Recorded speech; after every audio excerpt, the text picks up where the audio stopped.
Task పూర్తి చేసి కళ్యాణ్ కి షాక్ ఇచ్చిన రెబల్.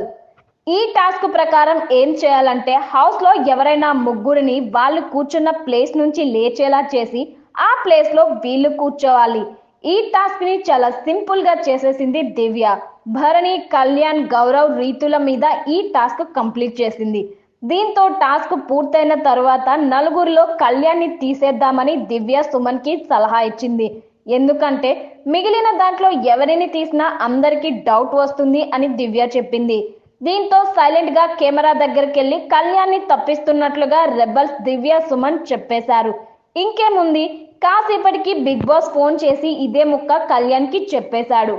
ఆరెంజ్ టీం విన్నర్, ఇమ్ముకి సేఫ్టీ. 3 టీంలకి తర్వాత బ్యాలెన్సింగ్ టాస్క్ పెట్టాడు బిగ్ బాస్. ఇందులో భాగంగా సీసాని మోకాళ్ళతో బ్యాలెన్స్ చేస్తూ డంబల్స్ తో అవతల సైడ్ టవర్ ఏర్పాటు చేయాలి. అలా ఎవరు ముందు పూర్తి చేస్తారో వాళ్ళు విన్. ఈ టాస్క్ ఆడేందుకు ఆరెంజ్ టీం నుంచి రాము, ఇమ్ము వచ్చారు. బ్లూ నుంచి డీమాన్, నిఖిల్, పింక్ నుంచి దివ్య, సాయి ఆడటానికి వచ్చారు. ఈ టాస్క్ లో రాము, ఇమ్ము గెలిచారు. దీంతో ఈ టీం కి సేఫ్టీ కార్డ్ పంపించాడు బిగ్ బాస్. ఆరెంజ్ టీం అంతా ఆలోచించి చివరికి అది ఇమ్ముకే ఇచ్చారు. పనిష్మెంట్ గాలికి వదిలేసిన రీతు, డీమాన్. ఇంతలో డీమాన్ భోజనం తింటుంటే రీతు వచ్చి కూర్చుంది. దీంతో డీమాన్ ఒక ముద్ద తినిపించాడు. ఇది చూసి నీకేమైందిరా తినడానికి అని దివ్య అరిచింది. చెయ్యి మంటెక్కుతోంది అంటూ డీమాన్ సరదాగా అన్నాడు. ఎక్కడ, ఎలా చూపించు అని దివ్య అడిగింది.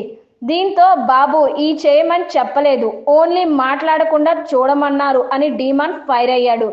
ఎందుకింత దగ్గరగా ఉండటం, ఈ కంటెంట్ కూడా ఇస్తారా? వీకెండ్ లో నాకు ఈ క్లిప్ చూపించి దివ్య ఏం చేస్తున్నావు అని అడిగితే ఏం చెప్పాలి నేను అంటూ అరిచింది దివ్య. ఒక నిమిషం, నాకు అర్థం కావడం లేదు దివ్య, మాట్లాడుకోవద్దని చెప్పారు అని రీతు రియాక్ట్ అయింది. సరే రీతు చేసుకోండి అంటూ దివ్య ఫేస్ మార్చుకుంది. తినేటప్పుడు ప్లీజ్ గొడవద్దు, ఇప్పుడు తినిపిస్తే ప్రాబ్లం ఏంటి అంటూ రీతు అంది. మాట్లాడుకోవద్దు అంటే ఇవన్నీ కూడా చేయొద్దనే, ఒకరి దగ్గర ఒకరు ఉండొద్దనే. కుకింగ్ విషయం తప్ప, అది సింపుల్ లాజిక్ పవన్, దీంట్లో కూడా లూప్ హోల్స్ వెతుక్కుంటానంటే నేనేం చేయలేను అంటూ దివ్య సీరియస్ అయింది.